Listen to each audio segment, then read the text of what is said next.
Assalamualaikum warahmatullahi wabarakatuh. Waalaikumsalam Warahmatullahi wabarakatuh. Jadi selamat sore ya pemirsa. Jadi sekarang kita dalam sesi wawancara seputar kebijakan dan program lingkungan hidup di daerah khususnya di Kota Gorontalo.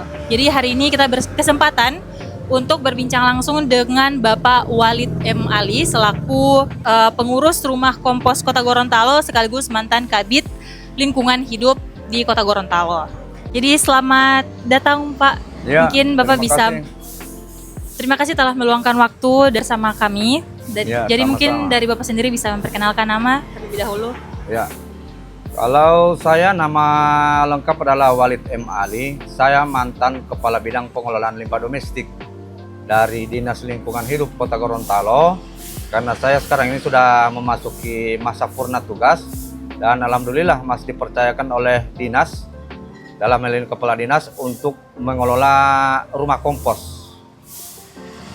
Oke, baik. Jadi bisa dipanggil Pak Walid atau Ya. ada panggilan lain? Bisa. Oke, Pak Walid. Saya panggil Pak Walid Ya. saja ya, Pak. Jadi kali ini kita akan membahas tentang seputar persampahan yang ada di Kota Gorontalo. Jadi Bapak sebagai mantan Kabid, bagaimana mungkin Bapak bisa jelaskan terlebih dahulu seperti apa peran dan tanggung jawab utama Bapak saat Bapak menjabat sebagai Ketua Bidang pada saat itu. Ya, jadi makasih ya atas perjumpaan kita pada hari ini. Pertama-tama saya juga mengucapkan terima kasih juga atas kesempatan yang diberikan kepada kami. Dan setelah ini saya akan menjelaskan sebagaimana yang disampaikan tadi dipertanyakan tadi bahwa kapasitas saya sebagai Kepala Bidang Pengelolaan Limbah Domestik Dinas Lingkungan Hidup Kota Gorontalo pada saat itu adalah membidangi tentang pengelolaan limbah domestik. Jadi perlu kami sampaikan pengelolaan limbah domestik ini dia terbagi dua, limbah padat dan limbah cair. Jadi seperti itu ya. Nah, dalam hal ini kita menyinggung saja tentang pengelolaan limbah padatnya, khususnya dalam hal persampahan. Jadi seperti itu bidang yang saya tekuni di Dinas Lingkungan Hidup. Bisa dibilang peran Bapak cukup kompleks dan juga sangat berpengaruh juga di dalam bidang lingkungan hidup sendiri. Nah, kalau berbicara tentang kondisi lingkungan hidup di lingkungan, maksudnya lingkungan di Kota Gorontalo ini, apa menurut Bapak tantangan terbesar yang dihadapi oleh pemerintah Kota Gorontalo? Ya, tantangan pemerintah Kota Gorontalo khususnya di Dinas Lingkungan Hidup itu ini adalah tentang persampahan. Pengelolaan sampah ini memang termasuk program Wali Kota Pak Adhan Dambea yang terpilih sebagai Wali Kota Gorontalo periode 2024-2029. Ini adalah program yang sangat krusial. Ini yang sebagaimana Pak Wali Kota telah sampaikan. Oleh sebab itu, Bapak Wali Kota bersama Wakil Wali Kotanya ini memprogramkan tentang penanganan sampah ataupun pengelolaan sampah di Kota Gorontalo ini semaksimal mungkin. Jadi seperti itu. Jadi program ini bisa dibilang salah satu program prioritas begitu? Ya, termasuk program unggulan. Nah, kalau melihat sekarang kan kita sudah berada dalam lingkup teknologi, Pak. Nah, Ya. kalau misalnya dulu di pengalaman Bapak, apakah sudah ada pengelolaan limbah itu sudah masuk, maksudnya teknologi itu sudah mencakup di dalam itu, Pak? Sudah menggunakan teknologi sebagai salah satu tools dalam pengelolaan sampah, gitu? Kalau pengelolaan sampah sekarang ini dalam hal teknologi itu boleh dikata hampir memang belum ada. Akan tetapi ada upaya-upaya pemerintah kota untuk mendekati sampai menggunakan teknologi yang akan digunakan nanti. Nah, dalam hal ini untuk teknologi pertama yang diterapkan oleh Pak Wali Kota sekarang dan Wakil Wali Kota itu adalah menerapkan tentang pengelolaan khususnya dalam pengurangan sampah. Nah, sebagaimana pengurangan sampah ini ada salah satu sarana dan prasarana ataupun infrastruktur yang telah dibangun oleh pemerintah Kota Gorontalo melalui dana alokasi khusus dari pusat. Itu adalah pengelolaan ataupun pengurangan sampah terhadap sampah penanganannya di Kota Gorontalo di rumah kompos itu sendiri. Jadi Kota Gorontalo sekarang ini termasuk salah satu daerah yang memiliki rumah kompos di antara kabupaten kota yang ada di Provinsi Gorontalo. Rumah kompos inilah yang kita pergunakan untuk mengurangi sampah yang ada di kota Gorontalo. Mungkin Bapak bisa jelaskan lebih detail lagi seperti kayak cara kerja rumah kompos itu seperti apa? Ya, jadi begini ya, cara kerja rumah kompos itu terus terang baru tahun ini dioperasikan karena baru tahun kemarin bangunannya diadakan ataupun dibangun pada tahun 2024. Nah, pada saat itu saya masih bertugas, saya optimis bahwa pengurangan sampah di kota Gorontalo akan berkurang dengan semaksimal mungkin. Karena apa? Ini adalah salah satu program dari pemerintah pusat, khususnya Kementerian Lingkungan Hidup. Bagaimana di tiap-tiap daerah itu untuk mengurangi sampah.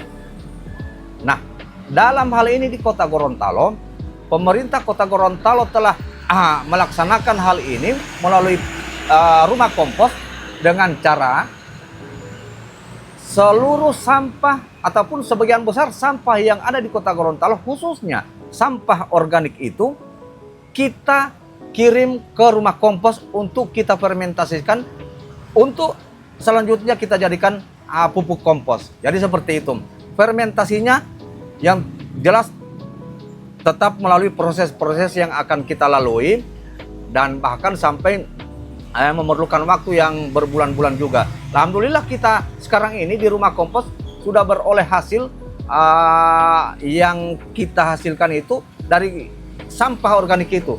Jadi kalau memang masyarakat ingin menggunakan kompos ini, pupuk kompos ada di kami. Jadi pupuk kompos ini terus terang terbuat dari sampah organik, khususnya sampah basah dan sampah kering. Ini sampah organik kita kelola dengan baik sehingganya kita fermentasi sehingga menghasilkan pupuk kompos itu sendiri. Oh, oke, baik.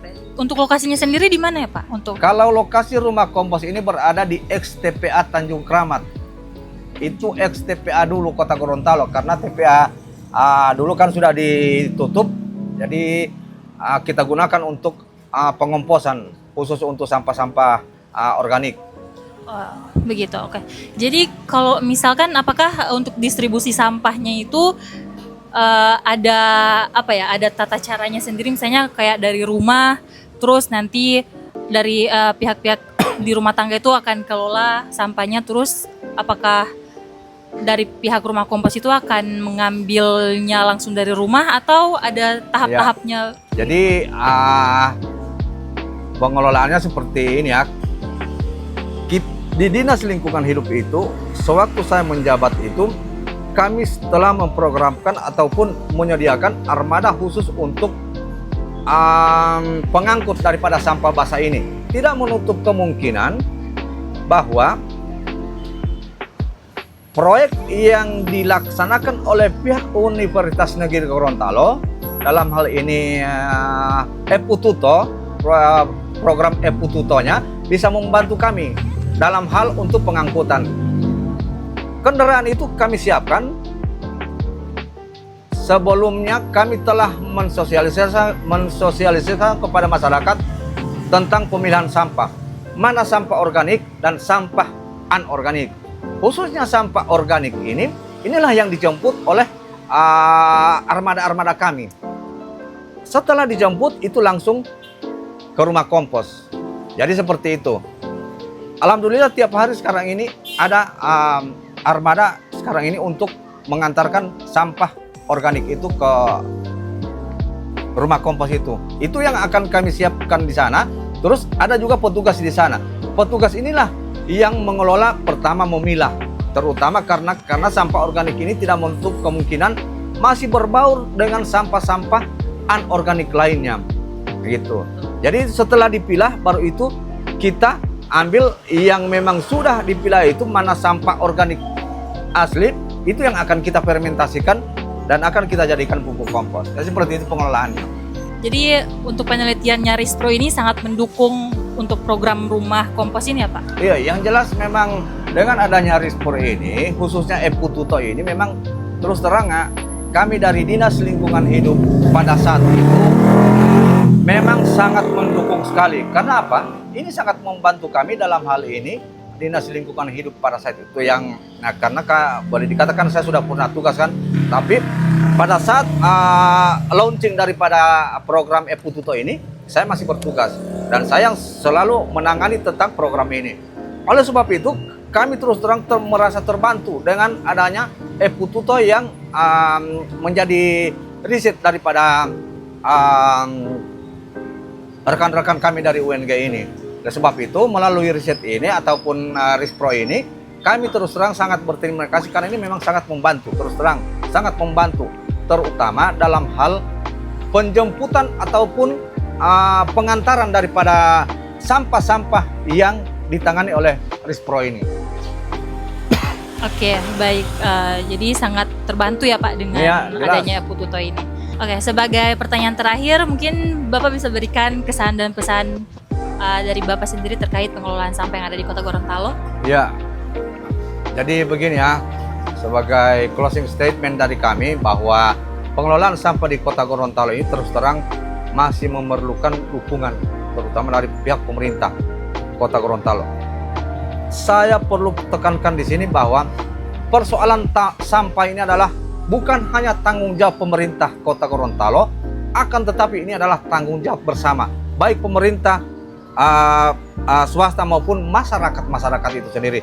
Ini yang sekarang ini sedang disosialisasikan oleh pihak Dinas Lingkungan Hidup, baik ke sekolah-sekolah, pemerintah maupun ke swasta. Jadi dalam hal pengelolaan sampah ini, yang paling utama kita laksanakan sekarang ini tentang pemilahan dulu.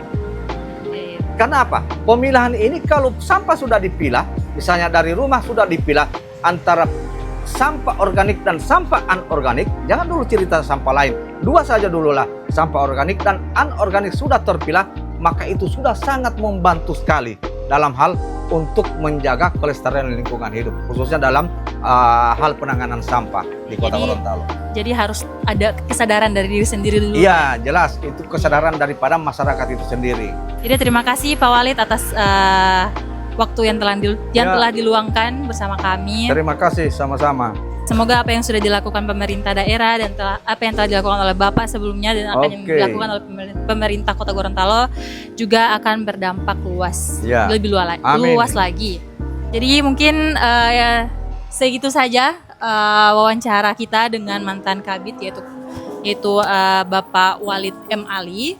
Mungkin sampai jumpa di podcast yang akan dilakukan Rispro selanjutnya. Oke, terima kasih Pak. Sama-sama.